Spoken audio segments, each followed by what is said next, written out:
अगर UPSC prelims 2023 करना चाहते हैं क्रैक, तो ये मिस्टेक्स को जानबूझ के भी मत करिएगा।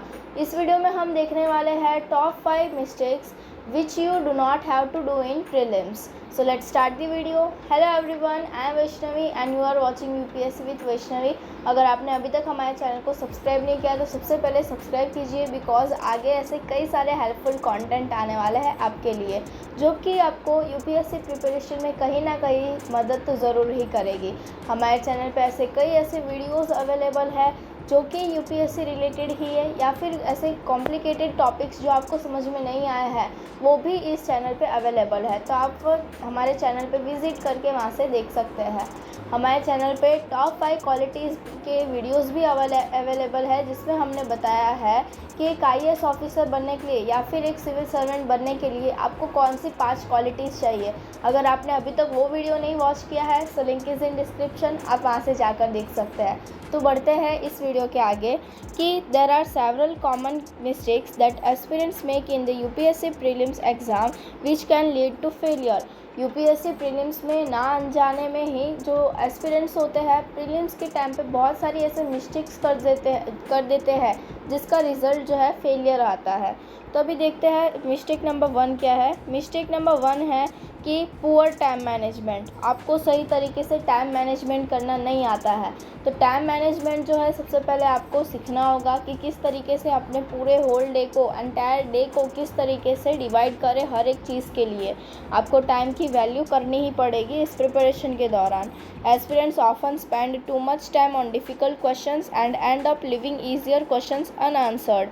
अभी क्या होता है कि जो एस्पिरेंट्स है वो हार्ड क्वेश्चन में बहुत ही ज़्यादा टाइम दे जाते हैं, उसके इतना ज़्यादा उसको टाइम देते हैं कि जो भी इजी क्वेश्चन होता है वो छूट जाता है, उसको लीव करना पड़ जाता है। तो this can lead a lower score overall. इसी के वजह से उनका जो स्कोर है एकदम डाउन हो जाता है कि वो जो हार्ड क्वेश्चन होता है उनके ऊपर ज़्यादा ध्यान देते हैं और इजी क्वेश्चन को जो है वो लोग ध्यान ही नहीं देते, और टाइम ख़त्म हो जाने की वजह से वो जो है छूट जाता है। अब देखते हैं सेकेंड मिस्टेक वो क्या है। सेकेंड मिस्टेक ये है कि लैक ऑफ रिविजन। एस्पिरेंट्स चाहते हैं कि जितना ज़्यादा वो बुक्स कवर करेंगे उतनी अच्छी उनकी प्रिपरेशन होगी, पर इस चक्कर में वो ये भूल जाते हैं कि रिवीजन भी जो है वो बहुत ही ज़्यादा इंपॉर्टेंट है। Many aspirants do not revise there preparation properly. आपने जो भी प्रिपेयर किया होता है आप उसको सही तरीके से रिवाइज फिर से करते ही नहीं हैं। It is the important to go through the material repeatedly to retain the information को याद रखने के लिए रिविजन सबसे बेस्ट थिंग है। तो आपको बार बार जो है रिविजन करते रहना है। नाउ थर्ड मिस्टेक जो है वो है not paying attention to NCERT books. कुछ एस्पिरेंट्स ऐसे होते हैं कि सोचते हैं एनसीईआरटी बुक्स क्या पढ़े, वो तो छोटे बच्चों के लिए होता है, वो हम क्यों पढ़े, हम जैसे यूपीएससी एस्पिरेंट के लिए कोई काम का नहीं है। बट ऐसा कुछ नहीं है। NCERT books provide the foundation for UPSC preparation. Base जो है यूपीएससी प्रिपरेशन का वो एनसीईआरटी से ही शुरू होता है, and aspirants who do not study them thoroughly may find in it difficult to crack the exam. और जैसा कि जो एस्पिरेंट्स जो है वो एनसीईआरटी बुक्स नहीं पढ़ते हैं उनके लिए डिफ़िकल्टीज़ जो है शुरू हो जाती है यूपीएससी की प्रिपरेशन के दौरान। अब देखिए मिस्टेक नंबर 4 क्या है। Over reliance on coaching institutes. Coaching institutes can provide guidance and support, but aspirants who rely the benefits of self-study and may not develop a deep understanding of the subject. अभी कुछ aspirants जो ऐसे होते हैं कि coaching institutes पे जो है पूरे डिपेंड हो जाते हैं कि वही सब कुछ हम लोग के लिए है, बट कोचिंग जो है वो आपको ज़्यादा से ज़्यादा गाइडेंस जो है वो प्रोवाइड कर सकता है और सपोर्ट प्रोवाइड कर सकता है, बट एस्पिरेंट्स को जो है खुद ही सब कुछ करना होगा। कुछ एस्पिरेंट्स ऐसे होते हैं कि नहीं, हम तो कोचिंग लेकर ही जो है यूपीएससी क्रैक कर पाएंगे, बट कुछ ऐसे एस्पिरेंट्स होते हैं कि हाँ वो सेल्फ स्टडी से भी कर लेते हैं। तो एस्पिरेंट्स की मर्ज़ी होती है कि उनको कोचिंग जाना है या फिर खुद सेल्फ स्टडी करके वो पढ़ेंगे। Now mistake number 5 neglecting current affairs. Current affairs को ना पढ़ना, उसको अस्वीकार करना। UPSC exams are heavily focused on current affairs. जैसा कि मैं आपको बोलते आ रही हूँ कि करंट अफेयर्स जो है वो सबसे ज़्यादा मेन होता है इस प्रिपरेशन के दौरान। Aspirants who do not keep up with the latest news and events may struggle to answer questions related to them. जिस तरीके से एस्पिरेंट्स जो है करंट अफेयर्स से नहीं जुड़े रहते, अपडेटेड नहीं रहते, उनको पेपर लिखने के दौरान वैसे करंट अफेयर के रिलेटेड आए हुए क्वेश्चंस जो है अटैम्प्ट नहीं कर पाते, उनको कुछ पता ही नहीं होता है कि एक्चुअली है क्या, ये क्वेश्चन क्या कहना चाहता है। तो इसीलिए हमेशा अप टू डेट रहिए, करंट अफेयर्स पढ़ा करिए। नाउ मिस्टेक नंबर 6 जो कि बोनस है, हम लोग ने टॉप 5 की ही बात की थी।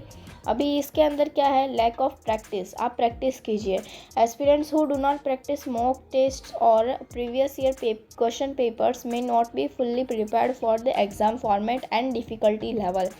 जो एस्पिरेंट जो है प्रैक्टिस नहीं करता है मॉक टेस्ट पेपर या फिर पिछले साल के क्वेश्चन पेपर, वो एस्पिरेंट्स जो है पूरी तरीके से प्रिपेयर नहीं होते हैं, क्योंकि उनको पता नहीं होता है कि एक्चुअली पेपर का डिफ़िकल्टी लेवल क्या होता है और उसका फॉर्मेट क्या होता है, किस तरीके से क्वेश्चन पूछाते हैं और कैसे क्वेश्चन आते हैं। तो उसके बारे में वो पहले से इंट्रोड्यूस नहीं होता है। सो आपको प्रैक्टिस करते रहना है। मॉक टेस्ट लिखिए, आप प्रीवियस ईयर क्वेश्चन पेपर देखिए, जिससे आपको पता चले कि एक्चुअल में पेपर का फॉर्मेट और उसका डिफ़िकल्टी लेवल होता क्या है। अभी देखिए, it is important to address this mistake and take corrective measures to avoid them and increase the chances of success in the UPSC prelims exam. जैसा कि मैंने आपको बताया कि जो आगे मैंने मिस्टेक बताया, जो भी 6 मिस्टेक वो आपको करने नहीं हैं, वो सबका ध्यान रखना है कि आप करंट अफेयर से जुड़े रहें, मिस्टेक ना करें, फिर मॉक टेस्ट देते रहे, सब कुछ का ध्यान आपको रखना है, जिससे आप जो है प्रीलिम्स को क्रैक कर सके। प्रीलिम्स इसी महीने में 28 को है। सो बेस्ट ऑफ लक, अपना प्रिपरेशन जारी रखें और टेंस डे बिल्कुल ही ना हो। Thank you so much for watching this video guys. अगर आपको कोई भी डाउट या फिर कोई भी क्वेश्चन है तो आप हमसे इंस्टाग्राम पर डायरेक्टली ही जो है कनेक्ट हो सकते हैं, इंटरेक्ट हो सकते हैं। अगर आपको कोई भी क्वेश्चन है आप वहाँ पूछिए हमसे, हम आपको ज़रूर ही आंसर करेंगे। और हमारे इंस्टाग्राम स्टोरीज़ जो है वो बहुत ही अच्छी आती है, जो आपको बहुत ही ज़्यादा इंस्पायर करेगी आपके यूपीएससी प्रिपरेशन के दौरान। तो आप हमें वहाँ पे जाकर भी फॉलो कर सकते हैं और वहाँ पे भी हमसे इंटरेक्ट हो सकते हैं। Thank you so much for watching.